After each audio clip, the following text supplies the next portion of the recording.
বিশ্বকাপে বাংলাদেশের কাঙ্ক্ষিত ফলাফল না আসার পরও পারফরম্যান্সের রিপোর্ট নিয়ে এখনও ঢিলেমি বিসিবি। কোচ রিপোর্ট জমা দিলেও এখনও জমা দেননি অধিনায়ক শান্ত। এমনটাই জানিয়েছেন বিসিবির সভাপতি নাজমুল হাসান পাপন। আসন্ন চ্যাম্পিয়ন্স ট্রফি পর্যন্ত কোচ হিসেবে চন্ডিকা হাথুরু সিংহে থাকবে কিনা সেই সিদ্ধান্ত আসবে রিপোর্ট পর্যালোচনার পর বলেও জানান পাপন। এ বিষয়ে বিস্তারিত থাকছে প্রতিবেদনে, সাথে আছেন মেহেদী হাসান। গেল টি-20 বিশ্বকাপে গড়পড়তা পারফরম্যান্সের পরও বোর্ড সন্তুষ্ট থাকতে চায় গ্রুপ পর্বের ফলাফল নিয়ে। কেন সুপার 8-এ একটা ম্যাচও জিততে পারল না, এ নিয়ে যেন কোনো গর্জেই নেই বোর্ডের। বিশ্বকাপ পারফরম্যান্সের রিপোর্ট জমা দেওয়ার কথা থাকলেও এখনও রিপোর্ট জমা দেয়নি অধিনায়ক শান্ত। এর মধ্যে কোচ ও ম্যানেজার তাদের রিপোর্ট জমা দিয়েছে বোর্ড সভাপতির কাছে। লম্বা রিপোর্ট পর্যালোচনা করে বোর্ডের সঙ্গে বসেই নেওয়া হবে সিদ্ধান্ত বলে জানান পাপন। বিসিবির সভাপতি নাজমুল হাসান পাপন বলেন, অধিনায়কের রিপোর্ট আমি পাইনি, আমি ম্যানেজারের রিপোর্ট পেয়েছি, আর মঙ্গলবার কোচের রিপোর্ট এসেছে। ওটা এখনও আমার দেখা হয়নি, অধিনায়কের সঙ্গেই আমার কথা হয়েছে। এদিকে বিশ্বকাপে ঘটে যাওয়া বেশ কিছু ঘটনার প্রশ্ন উঠেছে নানা বিষয়ে। তাসকিনের টিম বাস মিস করার বিষয়টি বাহিরে আসায় অনেকেই সন্দেহ করছেন দলের মাঝে কোনো ধরনের কোন্দল আছে কিনা। তাছাড়া এমন পারফরমেন্সের পরও কতদিন প্রধান কোচ হিসেবে রাখা হবে হাথুরু সিংকে। পাপন বলেন, তাসকিনের সঙ্গে কথা বলেন, কথাটা হচ্ছে সে এর ঠিক উল্টোটা বলেছে, এমন কোনো কথাই হয়নি। সে বলেছে কোনো সমস্যা নেই। এদিকে এ বছরের শেষ দিকে বাংলাদেশে বসতে যাচ্ছে নারী টি-20 বিশ্বকাপ।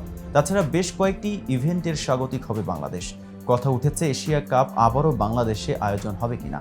সব বিষয় নিয়ে বোর্ডের সঙ্গে আলোচনা করেছে ক্রীড়া মন্ত্রণালয়। বিসিবির সভাপতি বলেন, একটা এশিয়া কাপ আয়োজন করতে চাইলাম, এখন আমার ঢাকার সঙ্গে চিটাগাং নিলাম এবং আমার আরও একটা ভেন্যু লাগবে। আইসিসি ও এসিসি সব সময় একটা বিকল্প ভেন্যু থাকে, আমরা আমাদের বিকল্প ভেন্যু নিয়ে চিন্তা করছি না। এর মধ্যে কিছু স্টেডিয়াম কাজের মধ্যে রয়েছে, সামনে টুর্নামেন্টগুলোর জন্য আমরা প্রস্তুত কিনা সেটা বড় কথা। অন্যদিকে সংবাদ সম্মেলনে বিসিবির সভাপতি নাজমুল হাসান পাপনের কাছে জানতে চাওয়া হয়, বিশ্বকাপে বাংলাদেশ দলের পারফরম্যান্সে তারা সন্তুষ্ট না অসন্তুষ্ট। জবাবে বিসিবির সভাপতি বলেন, প্রথম রাউন্ডে খেলা দেখে অবশ্যই আমরা খুশি হয়েছি। এখানের কন্ডিশনে যে কোনো দলের কাছে হেরে যেত। আমি নিশ্চিত অন্যান্য দল যারা খেলেছে তাদের কাছেও অপ্রত্যাশিত ছিল। এদিক থেকে আমরা খুশি, দিস ইজ ওয়ান। সিনিয়র খেলোয়াড়দের পারফরমেন্সও সন্তুষ্টি প্রকাশ করে পাপন বলেন, এই উইকেটগুলোতে মাহমুদুল্লাহ রিয়াদ তো টানা ভালো খেলে যাচ্ছে। মূল পর্বে কঠিন উইকেটে ওদের উপরই আমাদের ভরসা ছিল।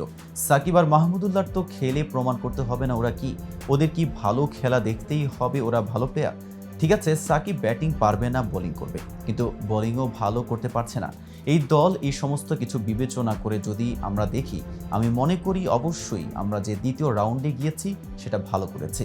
উল্লেখ্য, আগামী সপ্তাহের মাঝে বিশ্বকাপ পারফরমেন্স সহ বিভিন্ন বিষয়গুলো নিয়ে বোর্ড পরিচালকদের সঙ্গে বসবেন পাপন।